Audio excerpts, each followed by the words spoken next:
اس نے کپڑے تک چینج نہیں کیے تھے۔ آج دل ہی نہ چاہا ایک لمحے کے لیے بھی کہ اسے چھوڑے گا، وہ بس اس کے برابر اسے چھوڑنے کا، وہ بس اس کے برابر میں لیٹ گیا، کوٹ اتار کر سائیڈ میں رکھ، تکیے پر اپنی کونی جما کر، ہاتھ کے پیالے میں اپنا خوبصورت چہرہ رکھ کر فرصت سے اسے تکنے لگا۔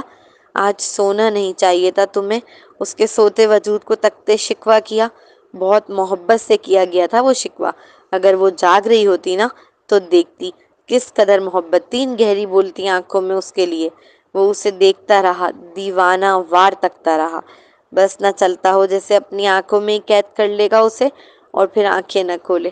اگلا سین، وہ گھر پہنچا تو لاؤنج میں کھانے کی ٹیبل پورے کھانوں سے سجی ہوئی نظر آئی اور وہ خوبصورت گڑیا کھانے کی میز پر چہرہ رکھے سوتی ہوئی۔ یقیناً وہ انتظار کرتے کرتے سو گئی تھی۔ یہ زندگی میں پہلی بار تھا کہ وہ گھر لوٹا ہو اور کوئی اسے اپنا منتظر ملا۔ کتنی ہی حسرت تھی اسے کہ کبھی وہ گھر لوٹے اور کوئی اس کا منتظر بیٹھا ہو، اور آج یہ حسرت پوری ہوئی تھی۔ وہ کبھی سوتی ہوئی اس موم کی خوبصورت گڑیا کو دیکھتا تو کبھی میز پر سجے کھانوں کو۔ وہ نہیں جانتا یہ حسرت کب سے تھی اس کے دل میں، شاید اسکول کے زمانے سے، جب اسکول کے دروازے پر مائیں منتظر نظر آتی اپنے بچوں کی، اور اس کا کوئی نہیں ہوتا تھا، کوئی نہیں ہوتا تھا گھر میں جو اس کا منتظر بیٹھا ہو گرم کھانے بنا کر کہ وہ آئے گا بھوکا اسکول سے اور کھانا کھائے گا۔ صرف ملازمین ہوتے تھے جنہیں وہ چیختا رہتا تھا، چڑھتا رہتا تھا، انہیں بتاتا تھا کہ مجھے یہ چاہیے، لیکن وہ صحیح طرح بنا نہیں پاتے تھے، بنا بھی دیتے تھے تو اتنی محبت سے کھلاتے نہیں تھے جیسے ماں کھلاتی ہو۔ اس نے ایک زندگی گزاری تھی حسرتوں تلے، اور آج جب وہ سالوں پرانی بچپن کی حسرت پوری ہوئی تو اس کی آنکھوں میں نمی اتر آئی۔ وہ نم آنکھوں کے ساتھ اس لڑکی کے روبرو بیٹھا، مقابل سو رہی تھی اور وہ نہیں جانتی وہ سوتے ہوئے اسے کتنی پیاری لگ رہی تھی۔ وہ اس کا انتظار کرتے کرتے سوئی ہے، یہ بات جیسے دل کو لگ گئی ہو، بہت گہری لگ گئی ہو۔ اس نے بھی اپنا سر اس کے برابر میں ٹکا دیا۔ اب وہ اسے تحمل سے دیکھ رہا تھا، اس کی گرم سانسوں کو اپنے چہرے پر محسوس کر رہا تھا۔ وہ اپنی بہت پرانی محبت کو چھوڑ کر آیا تھا۔ ہونا تو یہ چاہیے تھا کہ وہ دکھی ہوتا، غمزدہ ہوتا، اس کا دل رنجیدہ ہوتا، لیکن اس موم کی گڑیا کو دیکھنے سے پہلے تو یہ ساری فیلنگز موجود تھی، مگر اسے دیکھنے کے بعد مانو وہ سب چھو منتر ہو گئی ہوں۔ اب صرف وہ تھی اور احساس سکون تھا، خوشی تھی، بے حد خوشی کہ صحیح وقت پر لوٹ آیا ہے، ورنہ یقیناً صبح آتا تو کہاں یہ خوبصورت منظر دیکھ پاتا جب کوئی اس کا منتظر تھا، کھانے سجائے اس کی راہ تک رہا تھا کہ وہ آئے اور ساتھ کھانا کھائے۔ بہت بہت آہستگی و نرمی سے اس نے ایک کس چرائی۔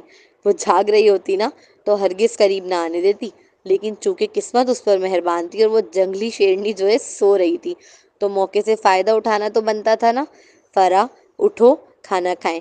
پہلے خیال آیا کہ اسے کمرے میں چھوڑ آئے تاکہ وہ آرام سے سوتی رہے، لیکن پھر خیال آیا نہیں، وہ بھوکی ہے، انتظار کرتے کرتے سو گئی ہے، اس لیے اس گڑیا کو اٹھایا تاکہ ساتھ کھانا کھائیں۔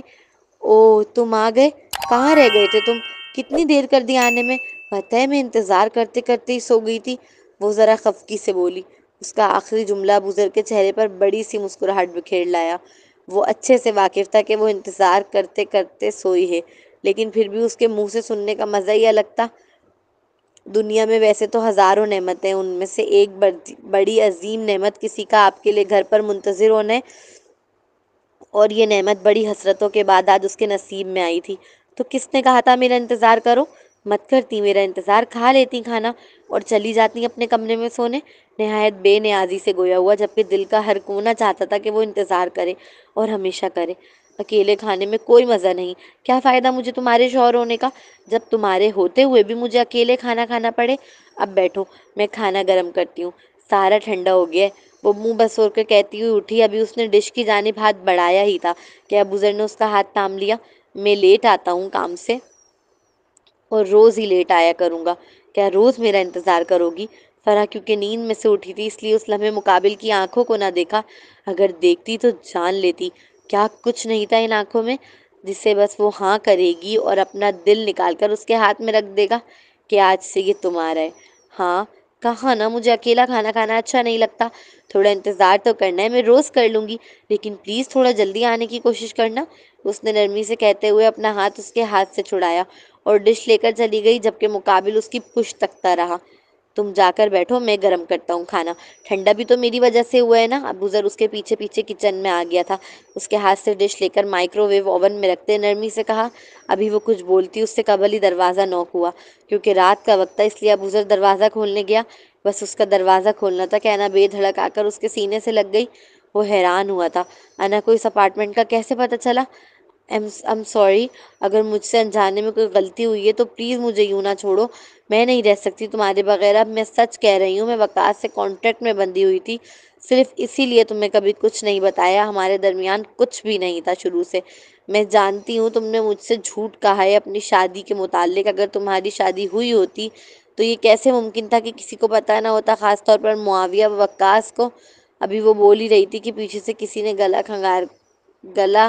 کھنکارنے کی آواز آئی۔ فرحہ نے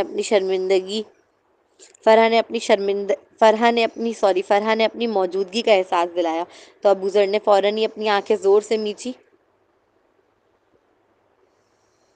جبکہ انا اس کے سینے سے ہٹ کر ابو ذر کے پیچھے دیکھنے لگی۔ تم ابو ذر کے اپارٹمنٹ میں کیا کر رہی ہو اتنی رات میں؟ کیونکہ فرح کے ہاتھ میں کھانے کی ڈش تھی اس لیے انا فوراً بولی، او نوکرانی ہو؟ ابو ذر کو شدید زہر لگا تھا انا کا فرح کو نوکرانی کہنا۔ ابھی وہ کچھ کہتا اس سے قبل ہی فرح ڈش کھانے کی ٹیبل پر رکھ کر اس کی جانب بھرم سے چلتی آئی۔ سوئٹ ہارٹ، اپنی فرینڈ سے کہو کہ نظر کا چشمہ لگا لے، کیونکہ اسے ملازمہ اور مالکن میں فرق نظر نہیں آ رہا ہے۔ فرح نے انا کے سامنے ہی ابو ذر کے نزدیک آ کر اس کے آگے کی شرٹ پر جہاں انا گلے لگی تھی نہ دیکھنے والی گرد جھاڑتے شہد سے میٹھے لہجے میں کہا، پھر انا کی جانب دیکھ مطمئن انداز میں مسکرائی۔ مالکن؟ انا اچھے سے جانتی تھی فرح کو، اور کیوں کرنا جانتی، کرن کی ایک ہی تو دوست تھی جسے وہ ہمیشہ اپنے ساتھ پارٹی میں لایا کرتی تھی۔ انا نے مضحکہ خیز انداز میں مالکن کا لفظ دہرایا، جیسے مذاق اڑا رہی ہو۔ اس لڑکی کے نزدیک فرح زیادہ سے زیادہ ابو ذر کی ٹائم پاس گرل فرینڈ ہو سکتی تھی، بیوی بننے کی اوقات نہیں تھی اس کی۔ ابو ذر رحمان کی بیوی تو ہرگز نہیں۔ جی مالکن، اگر مذاق اڑانے سے فارغ ہو گئی ہو آپ تو کیا بتانا پسند کریں گی کہ اتنی رات کو بے غیرتوں کی طرح میرے گھر میں گھس کر میرے ہی شوہر کے گلے لگنے کا کیا مطلب ہے؟ ابو ذر خاموش ہو گیا تھا، چونکہ وہ شرمندہ تھا فرح سے۔ وہ فرح نہیں تھی جس نے نکاح کے اندر وفاداری کو لازم کیا تھا، وہ تو وہ خود تھا، اور اس کے باوجود اس نے اپنا ہی بنایا ہوا اصول توڑا۔ جیسے کسی بچے سے غلطی ہو جائے تو اس کے دل میں ڈر ہوتا ہے اپنی ماں کی ناراضگی کا، بالکل ویسا ہی ڈر وہ حسین لڑکا اپنے دل میں پا رہا تھا فرح کی ناراضگی کو لے کر۔ تمہارا گھر، تمہارا شوہر، ہاں کیا نشہ وشہ کر کے آ گئی ہو؟ تمہاری اوقات ہے ابو ذر رحمان کو اپنا شوہر کہنے کی؟ انا فوراً ہی اسے ذلیل کرنے پر اتری، خون جو کھول گیا تھا اس کا۔ سامنے کھڑی لڑکی ابو ذر رحمان کی بیوی ہونے کا دعویٰ کر رہی تھی، وہ کیسے طیش میں نہ آتی؟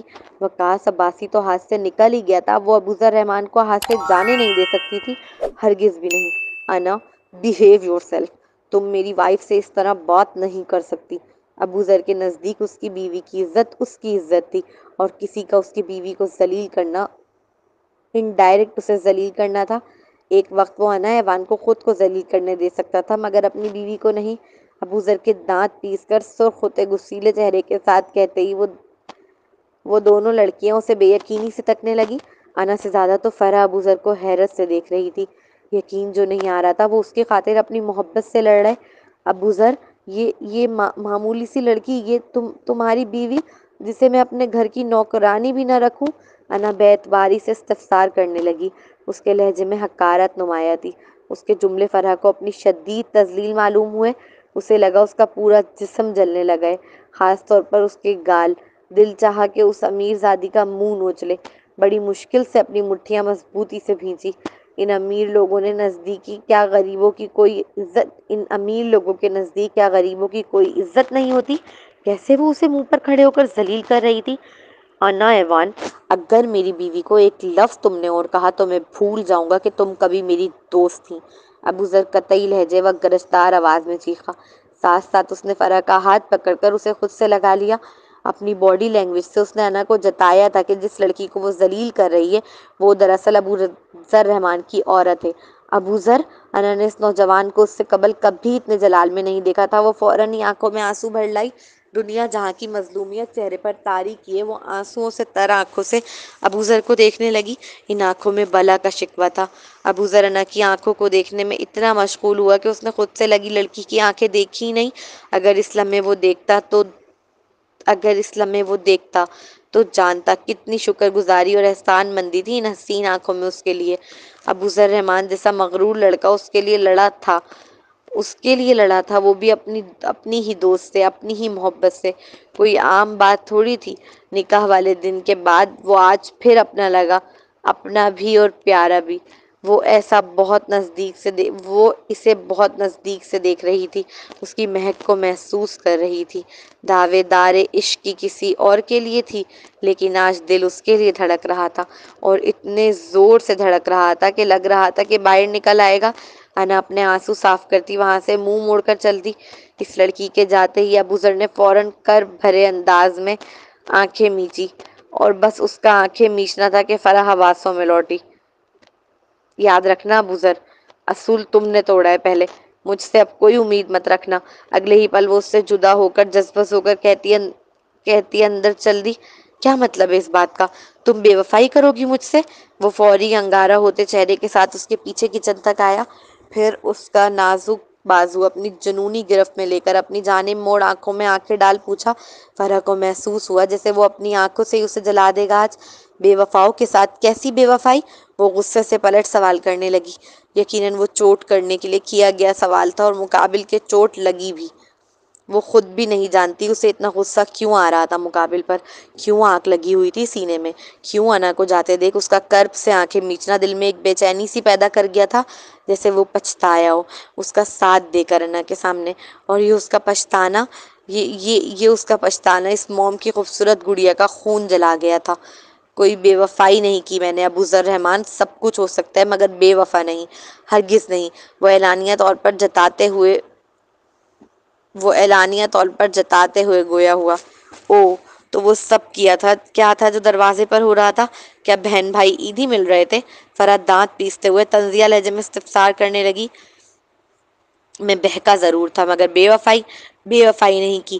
اعتبار کرنا ہے تو کرو ورنہ بھوڑ میں جاؤ، وہ آگ بگولا ہو کر کہتا اس کا بازو چھوڑ کر ایک قدم دور ہٹا۔ کہاں جا رہی ہو؟ وہ صوفے پر جا کر منہ پھلائے بیٹھ گیا، جیسے مقابل اس کی بیوی ہی ہو اور اسے منانے آئے گی۔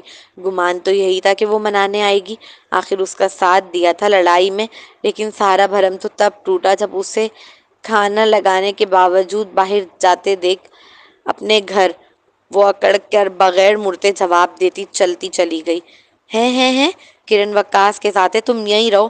وہ اپنی خفگی بھول تیزی سے اس کے پیچھے آیا، مگر وہ اس کے سننے کے موڈ میں اب بالکل نہیں تھی۔ جتنی دیر میں وہ اس تک پہنچتا مقابل دروازے تک پہنچ چکی تھی۔ دروازہ کھول کر وہ باہر نکل گئی۔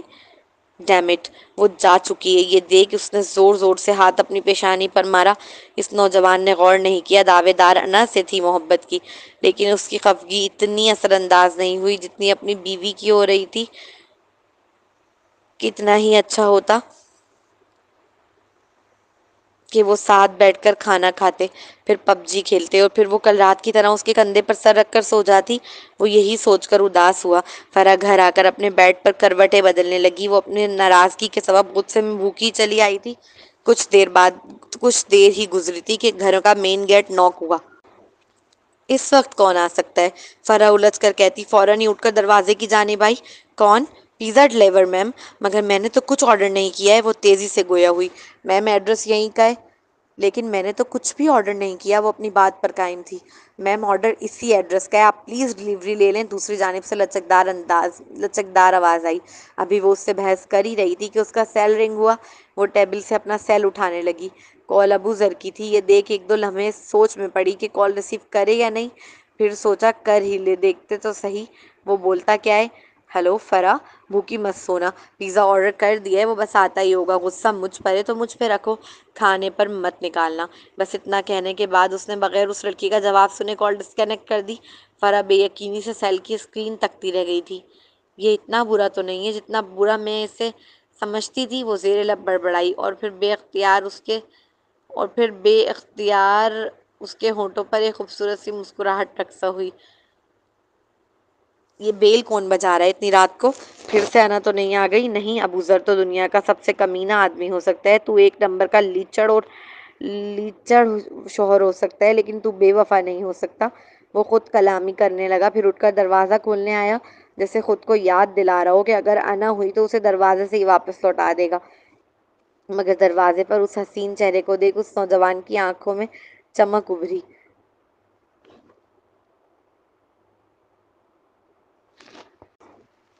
پیزا ڈیلیوری بوائے سے لینے کے بعد فرح اپنے اپارٹمنٹ کا دروازہ لاک کر کے ابوذر کے اپارٹمنٹ ہی آ گئی تھی۔ اکیلے کھانا کھانے سے کہیں بہتر اسے ابوذر کے ساتھ کھانا لگا، اس لیے وہ اپنا پیزا شیئر کرنے چلی آئی تھی۔ اس کے کندھے سے اپنا کندھا ٹکراتی وہ بغیر آنے کی وجہ بتائے گھر میں داخل ہو گئی تھی۔ ابوذر اس کے پیچھے پیچھے ٹی وی لاؤنج تک آیا۔ مجھے ملے گا؟ ابوذر اس کے روبرو بیٹھتے لچکدار انداز میں استفسار کرنے لگا۔ صرف تب جب کچن سے پلیٹ اور نائف لے کر آؤ گے۔ فرح اس کی جانب دیکھ اکڑ کر جواب دہ ہوئی۔ وہ منہ بسور کر اس بات میں سر ہلاتا فوراً ہی کچن سے پلیٹ اور نائف لانے کے لیے اٹھا۔ پلیٹ اور نائف لانے کے بعد وہ اس کے برابر میں ہی ٹک کر بیٹھ گیا تھا۔ ابوذر کو یاد نہیں پڑتا کہ اس نے پہلے کبھی کسی لڑکی کے بھوکا رہنے کی اتنی فکر کی ہو جتنے اسے فرح کی ہوئی تھی آج۔ چہرے سے تو وہ ظاہر نہیں ہونے دے رہا تھا، لیکن دل ہی دل میں وہ مسرت سے سرشار تھا کہ وہ واپس آئی۔ تم کیچپ سے کھاتے ہو یا ایسے ہی؟ تم کیسے کھاتی ہو؟ پلٹ کر تجسس کے مارے سوال کیا، جیسے بڑا اشتیاق رکھتا ہو جاننے کا، بڑا انٹرسٹڈ ہو اس کی شخصیت میں۔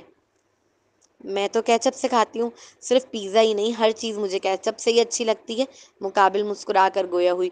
وہ اپنے کھانے میں اتنی مگن تھی کہ اسے محسوس ہی نہیں ہوا کہ مقابل پیزا سے کہیں زیادہ اس میں دلچسپی لے رہا تھا۔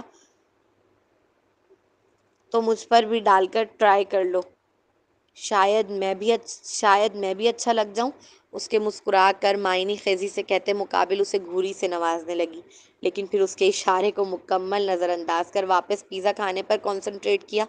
تم کیوں نہیں کھا رہے؟ کافی دیر بعد اس نے نوٹ کیا کہ ابوذر پیزا کھا ہی نہیں رہا۔ کیونکہ میں کھانا کھا چکا ہوں، اپنی بیوی کے ہاتھ کا بنا۔ کہنے کو وہ سمپل سا جواب تھا جو تھا بھی سچ پر مبنی، لیکن اس کے باوجود فرح کو لگا وہ اس سے فلرٹ کر رہا ہے۔ فلرٹ کرنے کی ضرورت نہیں ہے مجھ سے، فرح منہ بسور کر تیزی سے بولی۔ فلرٹ میں نے کب کیا؟ وہ چھوٹی آنکھوں سے بغور اسے تکتے اچھنبے سے پوچھنے لگا۔ تو پھر ابھی بیوی کیوں کہا مجھے؟ وہ اپنے پیزا کا لقمہ کھاتے ہوئے ترچھی نگاہوں سے اسے تکتے استفسار کرنے لگی۔ تو بیوی کو بیوی ہی بولوں گا نا، پھپھو تھوڑی۔ عجیب، یہ رشتہ ہی تو ہے جس کے سبب تم اس وقت بھی یہاں بیٹھی ہو اور میری محبت جا چکی ہے۔ اس کے جواب پر وہ ایک لمحے کے لیے لاجواب ہوئی اور پھر اگلے ہی پر ہلکا سا مسکرائی، جیسے مرچیں لگانے کا ارادہ ہو۔ اوہ، بچے کو روئی روئی آ رہی ہے۔ وہ خاصا کیوٹ سا منہ بنا کر اس کا مذاق اڑانے لگی تھی۔ ابھی وہ ہنسی رہی تھی کہ مقابل اچانک اس کے قریب آ کر بیٹھا اور اگلے ہی پل اس کی شرٹ کا کالر پکڑ کر اپنی جانب کھینچا، جس پر اس کی آنکھیں حیرت سے بڑی ہوئیں۔ اگلے پل وہ اس کے اتنا قریب تھی کہ مقابل کی ناک سے ناک میں سو چکی تھی۔ مجھے واقعی رونا آ رہا ہے، کیا تمہارا کندھا ملے گا رونے کے لیے؟ اس کی آنکھوں میں جھانکتے مقابل نوجوان خاصا بےچارگی سے گویا ہوا۔ ایسے رونے کے لیے کندھا کون مانگتا ہے؟ فرح سانس روکے یہی سوچ رہی تھی وہ جواب کیا دیتی۔ وہ تو منجمد سی ہو گئی تھی۔ اس کی قربت، اس کی نزدیکی، اس کی مہک، ہر چیز اوسان خطا کر گئی۔ اسے جواب نہ دیتا دیکھ مقابل نے رضامندی گمان کر اس کے نازک کندھے پر اپنا سر ٹکایا اور دونوں باہیں اس کے وجود کے گرد حصار کی طرح باندھ لیں۔ الفاظوں کو مجال نہیں تھی اب منہ سے نکلنے کی۔ ماحول پر خاموشی طاری تھی، اگر آواز تھی تو صرف ان کے دھڑکتے دلوں کی۔ اپنی بچپن کی محبت کو چھوڑنا آسان نہیں ہوتا، لیکن وہ چھوڑ کر آیا۔ وہ لڑا صرف اس لیے کیونکہ وہ بے وفا نہیں بن سکتا تھا، اپنی ماں کے نقش قدم پر نہیں چل سکتا تھا۔ مانا یہ رشتہ وقتی تھا، لیکن جب تک یہ رشتہ رہے گا پوری ایمانداری سے نبھائے گا۔ یہ سوچ کر ہی تو نکاح کیا تھا۔ وہ مجھ سے محبت نہیں کرتی اور یہ بات میں بخوبی جانتا ہوں، لیکن سارا دکھ یہ ہے کہ تم بھی مجھ سے محبت نہیں کرتی اور یہ بات مجھے غمگین کر رہی ہے۔ اب کیا مجھ میں ایسا کچھ بھی نہیں کہ مجھے چاہا جا سکے؟ کوئی مجھے بھی چاہے، بغیر کسی غرض کے، بغیر کسی مفاد کے، بغیر کسی لالچ کے، صرف مجھ سے محبت کرے، میری دولت سے نہیں، میرے نام رتبے سے نہیں، ابوذر رحمان سے نہیں، صرف ابوذر سے، اس ابوذر سے جسے وفاداری کی عورت سے امید ہی نہیں، پھر بھی دل کے کسی کونے سے امید ہی نہیں، پھر بھی دل کے کسی کونے میں وفا کی آس رکھتا ہے۔ وہ دل ہی دل میں گویا ہوا۔ وہ جیسے جیسے اپنی سوچوں کے دریا میں ڈوبتا جا رہا تھا، ویسے ویسے اس کی پکڑ فرح کے وجود کے گرد مضبوط ہوتی جا رہی تھی۔ فرح کو لگا جیسے وہ خود میں سمو لینا چاہتا ہو اسے۔ اب ابو ذر، مجھے سانس نہیں آ رہا، وہ بمشکل سرخ ہوتے چہرے کے ساتھ گویا ہوئی۔ یہ پہلی بار تھا جب مقابل نے اسے اپنے اتنے قریب کیا ہو، لیکن وہ انکمفرٹیبل نہیں ہوئی۔ ہاں، سانسیں ضرور تھم گئی تھیں۔ فرح کے کہتے ہی مانو وہ حواسوں میں لوٹا ہو، فوراً ہی اگلے پل دور ہٹا۔ مجھے نیند آ رہی ہے، صبح جلدی آفس بھی جانا ہے، گڈ نائٹ۔ بس ابو ذر کا ہٹنا تھا کہ فرح فوراً ہی کہتے ہوئے گیسٹ روم کی جانب بھاگی۔ ابو ذر تو صرف اس کے بھاگنے کی سپیڈ دیکھ رہا تھا۔ اس حسین گڑیا نے کمرے میں جاتے ہی فوراً دروازہ لاک کیا اور پھر دروازے سے ہی لگ کر کمرے کی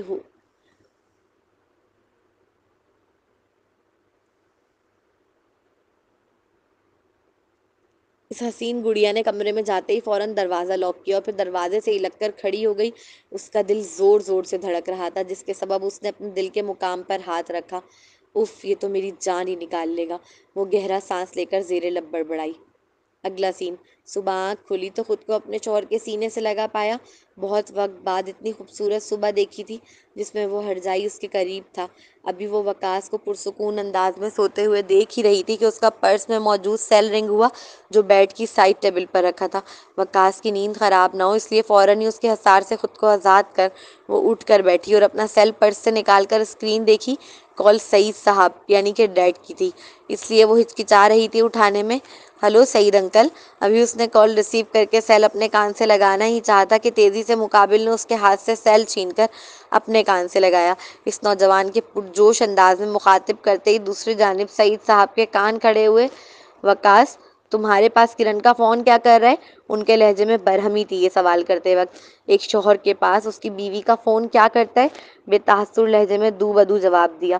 جواب تو کیا تھا، پلٹ کر سوال ہی تھا، جیسے جتایا ہو شوہر ہے اس کا حق رکھتا ہے اس پر، اسی لیے اپنی برہمی تھوڑی ہلکی رکھی۔ کرن تمہارے ساتھ ہے؟ کیونکہ صبح کے 7 بج رہے تھے، اس لیے کرن کا اس کے ساتھ ہونا کیا مطلب رکھتا تھا وہ اچھے سے سمجھ سکتے تھے۔ جی انکل، اپنے باپ کی طرح زبردستی پر اتر آئے ہو۔